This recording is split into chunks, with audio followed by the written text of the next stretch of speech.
നമസ്കാരം. നിത്യജ്യോതിഷത്തിലേക്ക് എല്ലാ മാന്യ പ്രേക്ഷകർക്കും സ്വാഗതം. ഇന്ന് 2024 ഓഗസ്റ്റ് മാസം 20-ാം തീയതി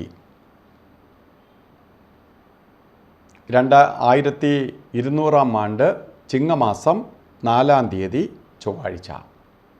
ഇത് ചൊവ്വാഴ്ചയാണ്. ചതയ നക്ഷത്രമാണ്. ചതയം നക്ഷത്രം ഇന്ന് ഫുള്ളായിട്ട് നാളെ രാവിലെ വരെയും ചതയ നക്ഷത്രമുണ്ട്. ഇന്ന് ഗുരുദേവ ജയന്തിയാണ്. നമ്മളെ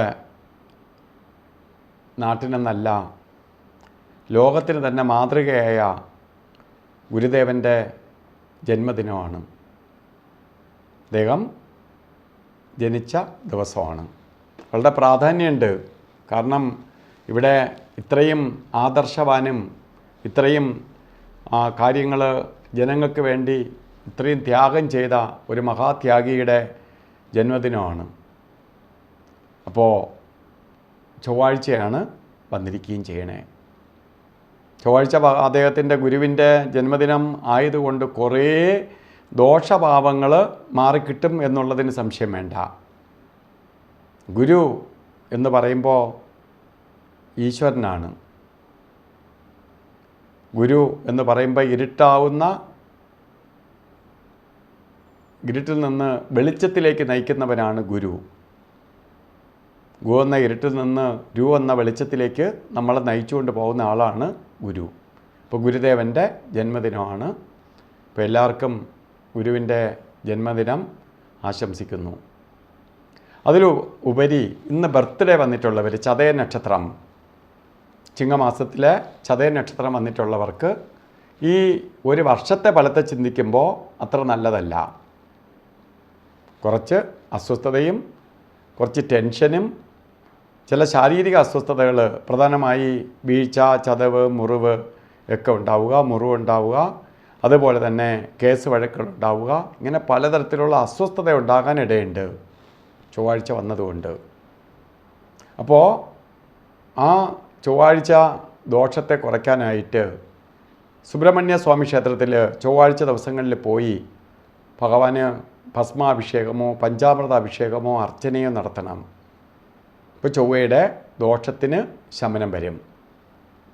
അതുപോലെ തന്നെ ഒരു സുബ്രഹ്മണ്യ യന്ത്രം ദോഷങ്ങളൊന്നും എഫക്റ്റ് ചെയ്യാതിരിക്കാൻ വേണ്ടി ശിവപാർവതി യന്ത്രവുമായി ചേർത്ത് ദേഹരക്ഷ കെട്ടണം.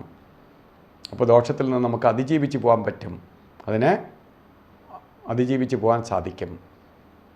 അതേപോലെ തന്നെ ഈ ദോഷ പരിഹാരം ചെയ്യുന്നതിനൊപ്പം ഇന്ന് ഓരോ കാര്യത്തിന് ഇറങ്ങുന്നവർ രാവുകാല സമയം നോക്കി യാത്ര തിരിക്കുക.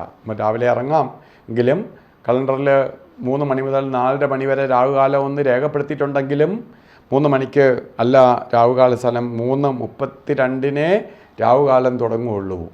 5 മണി 4 മിനിറ്റ് വരെ രാവുകാല സമയമുണ്ട്. അത് പ്രത്യേകം ശ്രദ്ധിച്ചോളണം. അതുപോലെ ഗുളികനെയും യമകണ്ഠനെയും നിസ്സാരമായിട്ട് കാണരുത്. എല്ലാ ദിവസവും ഉണ്ടവർ.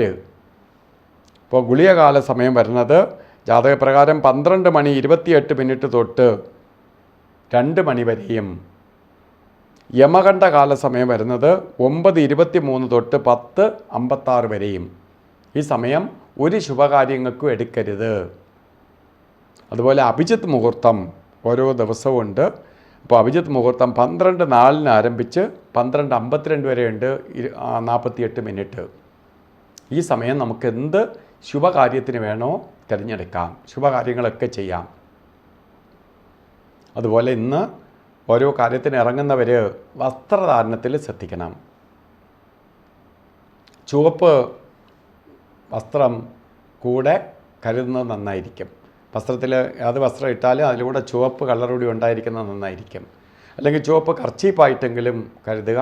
അല്ലെങ്കിൽ ഒരു കുറിയായിട്ട് കുങ്കുമക്കുറിയോ ചുവന്ന പൊട്ടോ നെറ്റിയിൽ തൊടുക.